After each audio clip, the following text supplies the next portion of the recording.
is that there is money. Ang ano kasi kung walang pera, mahirap yan. Pero pag meron, I think everybody has the money. Just too bad that they could not really catch up with us. Nauna ako. It's just a matter of coordination. Yung point man mo to talk to the different agencies operating here. Si Rolly, at Typhoon Rolly. Rolly Bautista used to be the army chief, so I got him to work as the DSWD. Maganda naman ang niya, performance. And, I believe that if there's anything na pagkukulang, it's not because of negligence or purposely done, but sometimes talagang na-overlook because of the complexity of the job.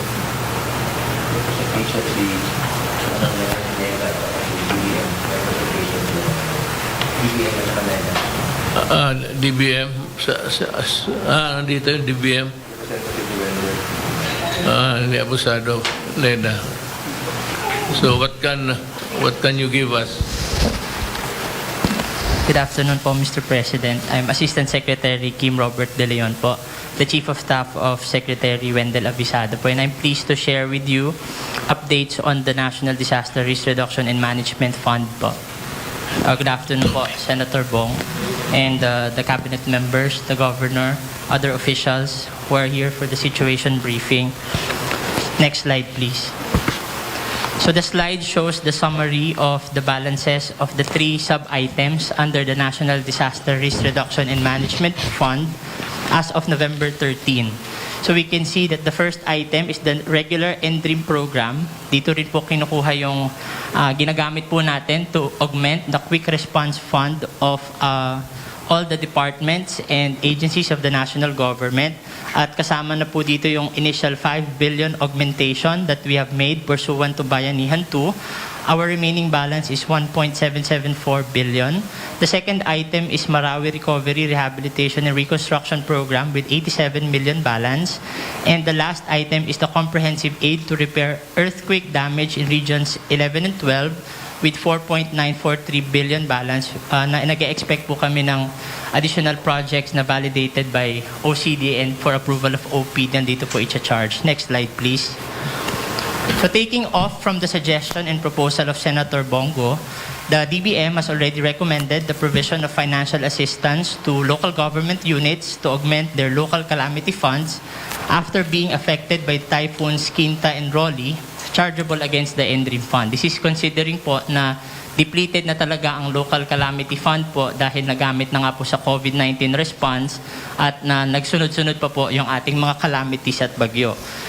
This is equivalent to around 1% of their ERA and takes into consideration the estimated amount of damage and the actual number of affected population based po sa reports ng OCD and DSWD respectively. And this initially covers affected LGUs within the areas po that is recommended by the NDRIM Council to be placed under state of national calamity, which is regions 4A, 4B, and 5 na naapektuhan po ng Typhoon Rolly. Next slide, please.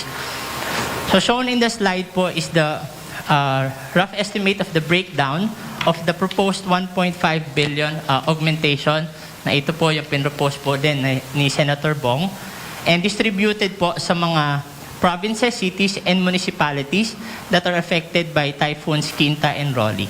So yung detailed breakdown po nito per actual LGU is already submitted po to the Office of the President through the Office of the Executive Secretary. So the proposed total po is around 1.5B, which will be sourced from the NDRIM fund na pinakita po kanina yung initial balance. Next slide, please. So dahil nga po, yun na lang po yung balance ng ating regular NDRIM program at pumasok pa po ang Typhoon Ulysses and we saw the damages po kanina sa Region 2 area. Taking again into consideration the authority granted under Bayanihan 2, the DBM again augmented the NDREAM fund by another 10 billion. At ito po ulit ay pwede pong i-access ng national government agencies to replenish the respective quick response fund po at para po dun sa mga regular rehabilitation and recovery programs subject po sa validation ng Office of Civil Defense, endorsement ng NDREAM Council for OP approval. And dahil po sa effect ng Typhoon Ulysses, we are also now in the process of calculating or proposing similar arrangement po na pinakita po namin kanina for those affected by Typhoon Quinta and Rolly to provide augmentation for local calamity fund, especially po sa area ng Region 2, like po yung Cagayan and Isabela. Next slide, please. So gaya po ng nabanggit po kanina, Mr. President, there are available resources allotted sa mga departments through the Quick Response Fund, and I'm just showing on the slide po yung allowable limit, meaning ito po yung pwede po namin i-replenish sa mga department subject to the usual guidelines. So for DA, we have 1.5 billion. DOH, we have 600 million. DepEd up to 2.1 billion. OCD, 250 million. DPWH, 1 billion. DSWD, 1.25 billion. At NEA, 100 million. So rest assured po that as soon as we receive requests from these agencies for replenishment of their QRF, we are quickly acting on it po para po patuloy po ang pagpo-provide ng serbisyo po sa ating mga kababayan na naapektuhan po ng sunod-sunod na bagyo. And after po nung nabanggit pong second 10 billion augmentation, Mr. President, ito na po ngayon yung updated balances of the NDREAM fund. So for the regular NDREAM program, kung saan po kukunin din yung mga QRF, we now have 11.774 billion earthquake damage in regions 11 and 12 at 4.943 billion. Ito po ay, again, awaiting na lang po ng details ng pong mga mapupondang projects, including po yung mga damaged schools po sa regions 11 and 12. And yun pong CARED program or Comprehensive Aid to Repair earthquake damage in regions 11 and 12 at 4.943 billion. Ito po ay, again, awaiting na lang po ng details ng pong mga mapupondang projects, including po yung mga damaged schools po sa regions 11 and 12. Thank you very much po. Kasi ito, wala na, depleted na yung ano nila, calamity fund. One after the other. So, ang usual problema sa gobyerno is how long after can these funds be accessed by them? Mr. President, as soon as we receive po the formal approval letter from OP po, we are already with the documentation for transfer of these funds from BTR to the local government units po. Usually, how long does it take for this process to take place? Kapag may OP approval na po, Mr. President, the SARO and NCA po, within a week's time po, nare-release na po namin yan. Minsan po, one day po, pinaprioritize na po yan ni Secretary Avisado po. Nare-release po kaagad namin sa Bureau of Treasury po para matransfer po kaagad ang pondo, Mr. President, to the local government units. So, kindly move faster kasi kailangan ng tao. So that's about it. It's really the assistance that the government, national government can spare for the provinces that were hit badly. Takaka ko sa sa Cagayan Valley, there was no there were bursts of winds, but tubig lahat and landslide. Mayroon kasi sila palang doon may bukid, tapos there's a lot of small mining activity going on. At kung kasi itong mga buta sa bukid, pag lagyan ito ng tubig, it loosens the soil. Kaya talagang babagsak yan. Gravity, it goes down.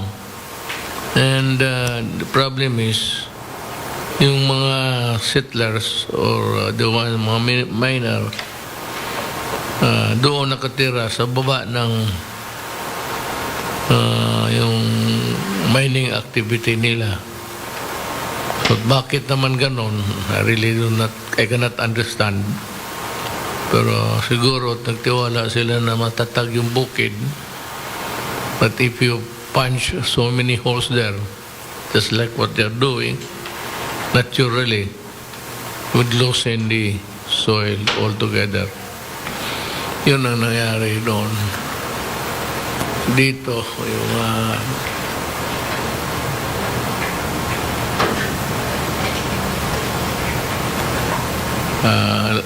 binibigyan kay lahat. Akin na, saan yung akin? Nahihiya tuloy ako.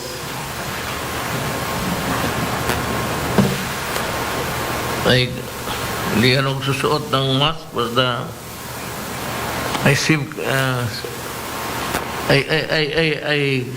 seem not be able to convey what I'm saying using this mask. So, tinatanggal ko talaga pag nagsasalita ako. But enough that we go back to the problem. It's a matter of time. How long after I said, after this talk here, how long after can the funds be accessed by the local government? Bilisan lang ninyo. And of course, yung cabinet members, alam na nila yan. Secretary Doki, how about the response of the health department? Thank you, Mr. President. Magandang hapon po, Sir, Senator Bongo, to our Congress, our representatives, Congressman El Rey and Congresswoman Jocelyn Fortuna, and of course the Governor of Camarines Sur, and all my fellow cabinet members. Magandang hapon po sa inyong lahat. Ang DOH po ay nakapagbigay na ng worth 40 million assistance by way of providing yung logistical support, drugs and medicines, supplies, yung mga hygiene kits and mga collapsible water containers sa buong Kabikulan po, no? That's 6 provinces and Naga City. And also we have provided assistance including in the 40 million sa Bicol Regional Training Teaching Hospital, sa Bicol Medical Center, sa Bicol Regional and General Hospital and Geriatric Medical Center. Pero ang malaki pong kinakailangan na pondo, Mr. President, sa halagang mga 290 million pesos ay yung mga damaged health facilities. Ito na po yung mga DOH the Bicol office, the retained hospitals and the treatment and rehabilitation centers, ang mga LGU hospitals, the rural health units, the barangay health stations. Ang kinakailangan po ritong mapondohan ay 286.5 million pesos after the assessment has been done and also validation po. Binavalidate po natin na tama po yung kanilang assessment. At one of the priorities po is to repair the damaged isolation and quarantine facilities sa probinsya ng Albay, Camarines Sur, Camarines Norte, abutin po ng mga 11.2 million pesos, Mr. President. Not much, but we need the money right away kasi napakadihis na basic service that needs immediate attention and repair is in order. I did my assessment of all of this today and also in Catanduanes with Senator Bongo last week.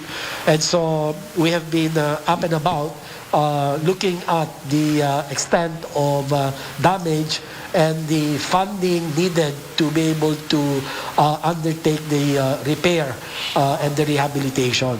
So marami din po tayong mga nagawa na post-disaster in the areas of public health and medical services, nutrition, complementing, of course, the DSWD, and also for the water and sanitation and hygiene services for the affected people and communities, and also the mental health and psychosocial services. Marami po ito, Mr. President, hindi ko na po isa-isahin, but we've been so used to doing this, Mr. President, and we have prepositioned for Bicol several millions for ensuring the continued provision of basic health services, mga gamot, mga medisina, mga water sanitation, hygiene, chlorine tablets, mga doxycycline, antibiotics for leptospirosis. Kasi yan po ang isa sa mga binabantayan natin.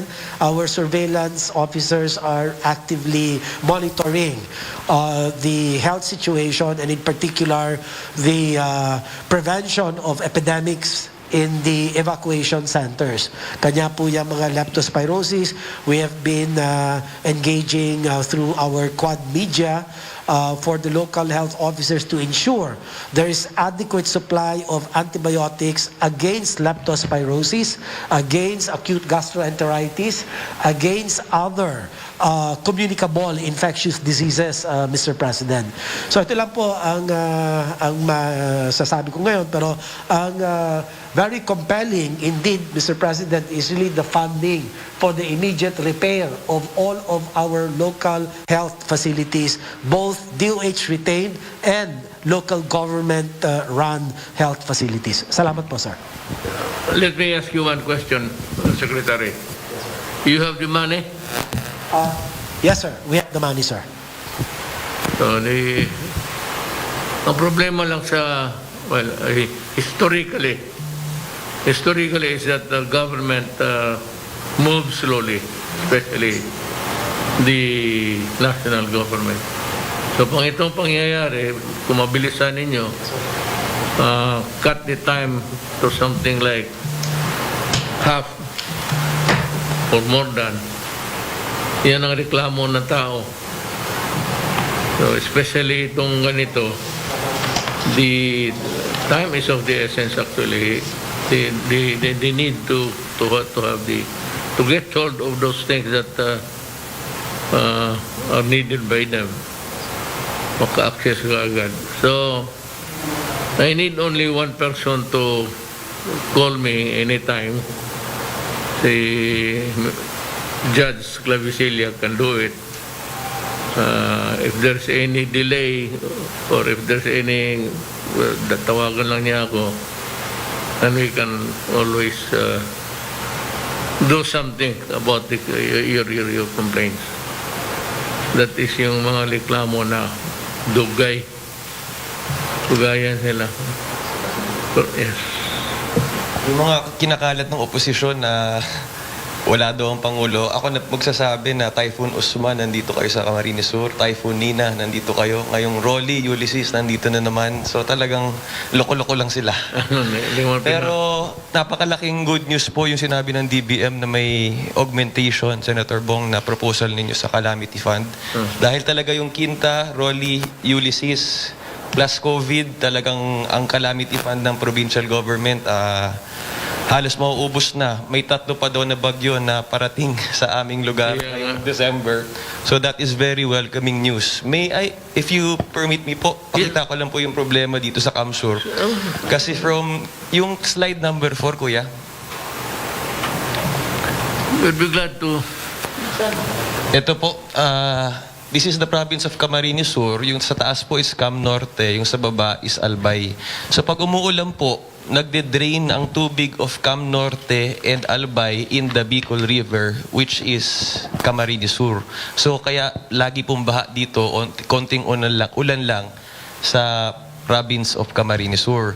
May World Bank study po noong 2013 na propose po masusolusyonan ang baha dito sa pagiging catch basin ng Camarines Sur.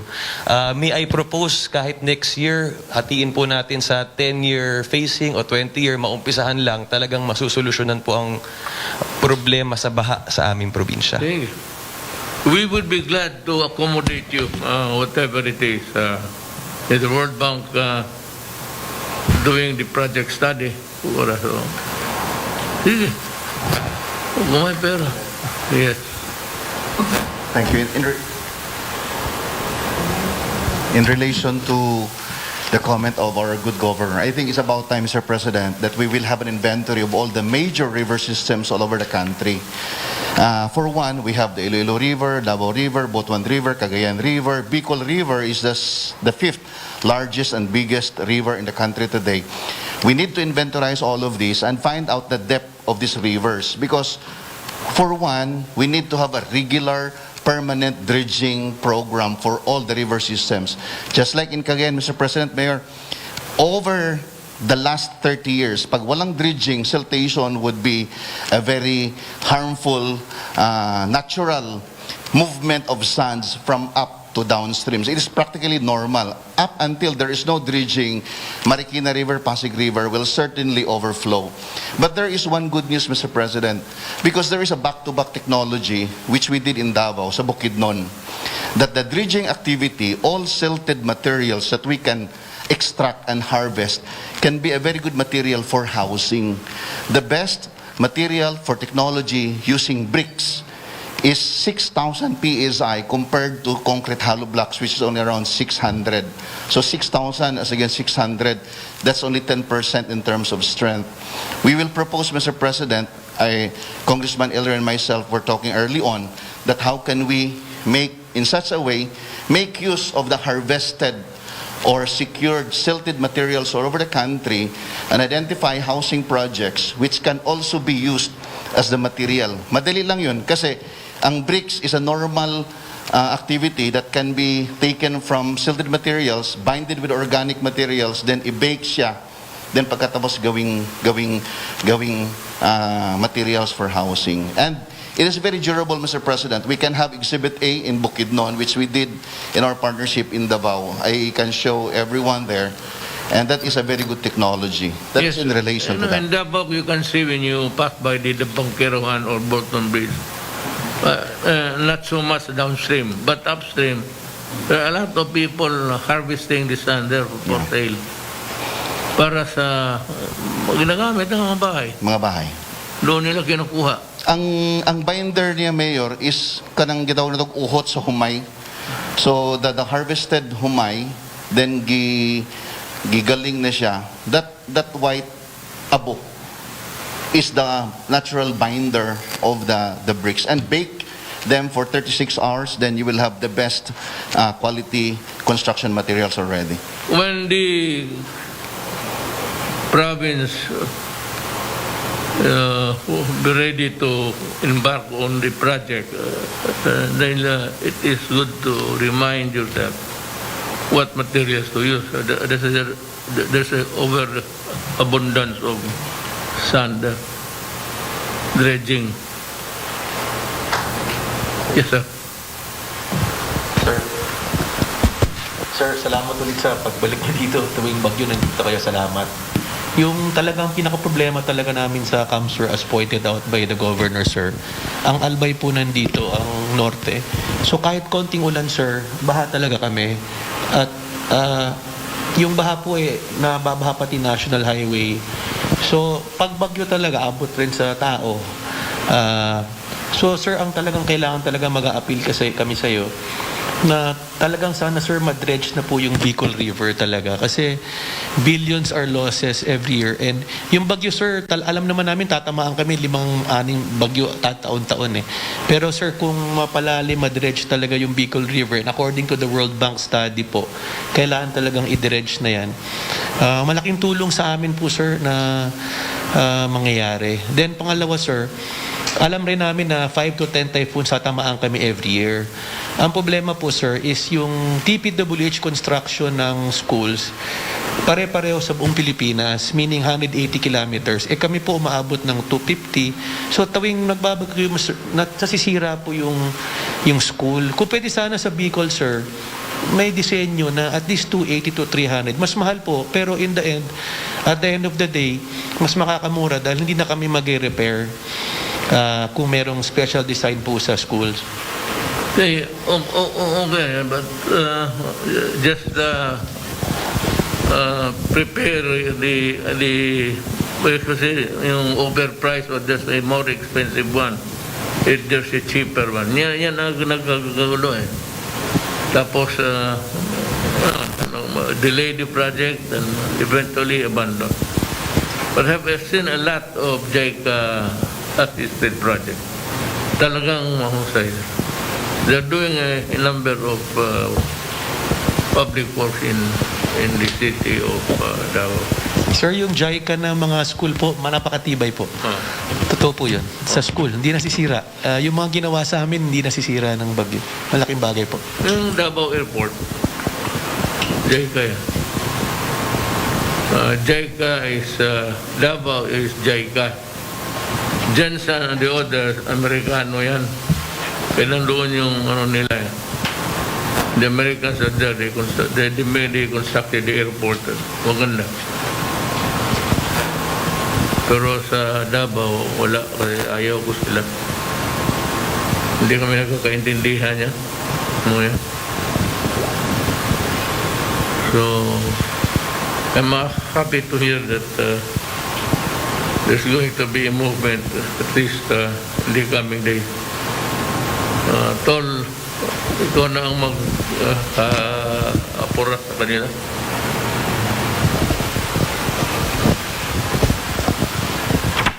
Mr. President, first of all, magandang lalaking parker ka pa rin. Kasi you please stay healthy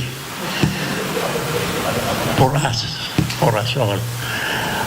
About the problem of flooding here in Camarines Sur, tama po yung sabi ni Governor at ni Kong El Rey na catch basin po ang Camarines Sur. There was a time, the time of the grandfather of our governor and the father of our Kong El Rey, Kong Luis Villapuerte, nagtatagpo siya ng Bicol River Basin Development Authority. Ang nangyari po, parang kulang ata ang funding na ibibigay ng province at that time. Kaya po, medyo naantala po yung pagtapos ng Bicol River Basin Development Authority. There was that suggestion, Mr. President, that 3 barangays in Baaw should be developed as an impounding area, and they call it the Phantom Baaw Lake. Meaning to say, during heavy flooding, the water will be impounded in that area, and during dry season, they can plant other crops there. But it will have a social impact on some 3 barangays in Baaw. So they consider that, so they abandon that plan. However, I believe we can pursue that. We can pursue that. If it's a good plan, you're really determined to build your catch basin dito. You just have to move the people but convince them.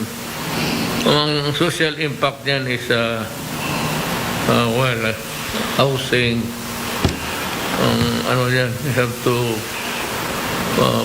pantayan mo. You have to equal the quality and the kind of house that they have.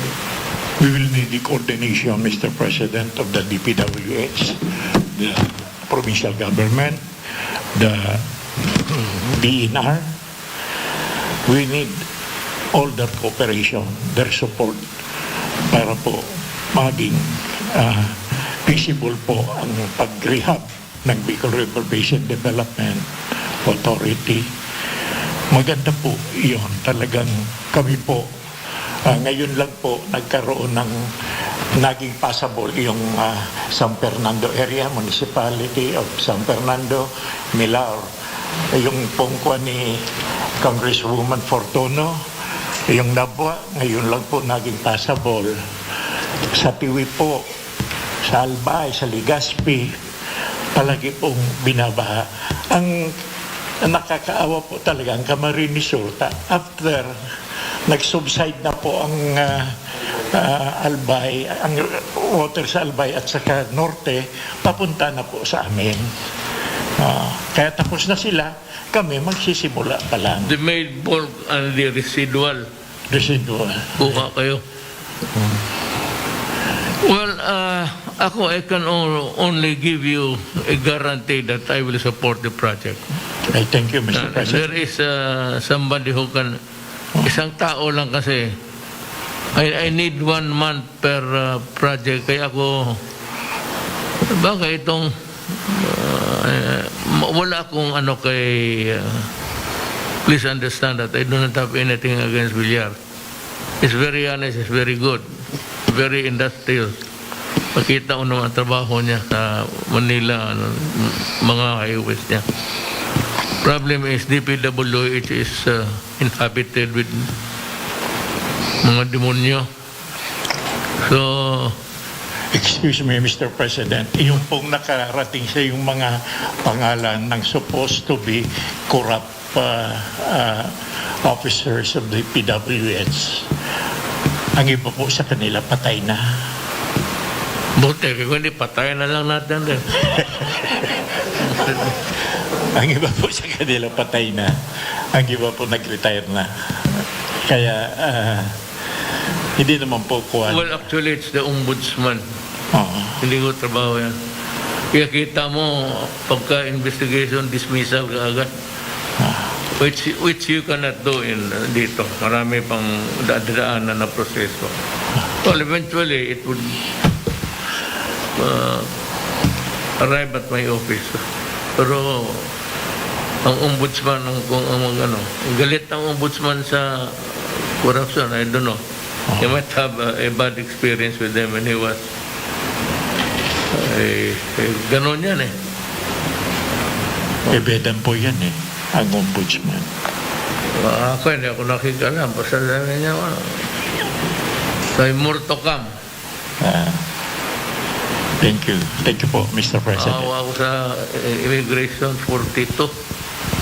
Wipe out. Wala tayong magawa. So, Kami po sa opisina ng UPABA, ang kwampo lang namin, function is monitoring ng mga infra projects, then the monitoring and then coordination with the different agencies. Again, Mr. President, I will take this opportunity to extend our gratitude sa mga first responder ng trolley, Tinta, at saka ng Ulysses. Ang DSW po ang nangunguna tumulong sa amin dito sa Camarines Sur at saka sa Bicol region. Yung mga trucks po ng DPWH, they made it available for the distribution of the relief materials in food packs. Kaya salamat po sa kanila. And then, of course, ang OCD po, inaantay din namin po ang assessment report ng different agencies na ito. Kaya, I will hurry them up. So, no problem about that. Going back to this project of yours, this is a good one. If you can construct a basin you could have minimized the distraction. Kaya dapat i-pursue yan. I don't know if it would I'm about to make the exit. But if you can start, I'd be happy to help you there. Hindi na kailangan na ako kasi I barely have one less than a year. We have the right people para po dyan. It started with Congressman Louis Villaperte. It was pursued by Congressman El Rey, and finally by the Governor.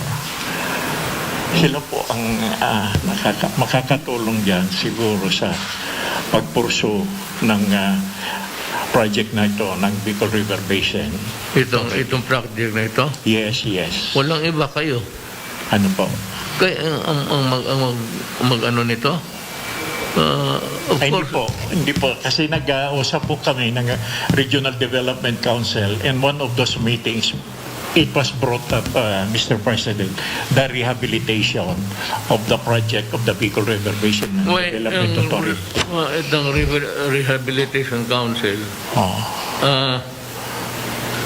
hindi ako masyado, I'm not so keen about itong mga committee, mga council. Walang quorum, walang ano. So ako, kita mo, most of my cabinet members are military actually. Ito si ruling military ito. Halad. Kasi isang tao lang ang ano mo dyan. Now that man has to just liaison with JICA. Kung yan ang ano ng JICA, isang tao lang, do not throw it to a council, ng development council. You will have a hard time. You get a raucous there every meeting, kanya-kanya. So, get a man with a vision who shares your vision, then isa lang talaga ang itong ano. Ako, that's a lesson that I've learned when I was not because I want to pull my chair here. Yung overlapping ano, tsaka yung the penchant for people to be indolent. Basta yung committee, matagal talaga yan. That's why ngayon, even the city council, you want a conversion from agriculture to commercial. Ayan, lahat maghingi ng pera at saka patagalin talaga. That's why I said, I'm going to file a case against you. Dalawang meeting ng city council will suffice. Kaya huwag kayong ako do not yung regional development council ng gano'n. Inano ko yan. Wala ako dyan. Isang tao lang. Turo ko siya lang. Dito kay Ruiz siya lang. Sige po. When he was through with his career, sabi ko, kinuha ko. Tapos, kasi kilala ko eh. Wala akong problema sa DSWD, walang corruption, wala lahat. Wala na. Kasi isang tao lang, usapin mo. We will do that, Mr. Most President. of my, except Bebot Belio, sa Bisaya, dalawa lang kaming Bisaya na iwan dyan sa cabinet. Most of them are military men, ang mga Ilocano.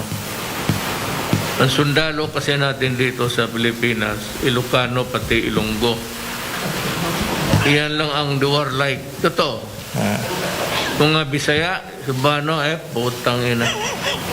Nanduduwag na wala akong nakitang sundalo na magtanong ako, ano ka, Bisaya ka? Bisaya, Lunggo, o Ilocano. Meron ka makita na swerte na masyado. Yan lang po. You Mr. President. learn dito sa avoid council, avoid committees. Look for the guy that is really competent and he knows his business. At he would put his heart on it. Sinabi mo, tapusin mo yan. Ako, frankly, I can get that kind of situation response sa military. Isang salita lang. Wala na. Ako nang magpasabi ko, sige, gawin mo na. Ako nang bahala. Kaya That's all, Mr. President, and please stay healthy for us.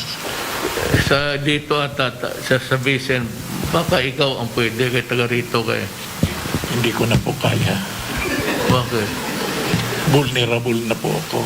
Sa COVID-19 because of Secretary Doke. classmate kami sa classmate ko ito sa law school, Brad ko pa. Pero naubos ang panahon niya sa medyo tumanda na. Nakakatanda talaga yan. Sobrang babae, nakakatanda yan. Sabi nga po ni Kong Elre, undersex daw po ako. Undersex. Kaya kung pwede po, gawin mo na akong secretary para hindi na undersex. Wala na. Thank you, Mr. President. Yung kapatid ng NBI, Luren, patay na. Somebody called me sa my office. Bisaya? Oh, yung Bisaya. Tatlo lang kami yung Bisaya. Kaya 2 months ago. 2 months ago. Si Novio.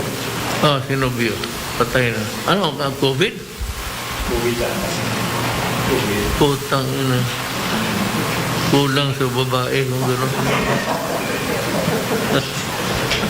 Tol. Congressman, I cannot, ma'am, I cannot stay. I have to, may time limitation ako. Walang ilaw yung airport niya. I have to see the runway taking off. Thank you, Mr. President. Sir, salamat, sir. Ito, aside ka lang ng isang good engineer or a good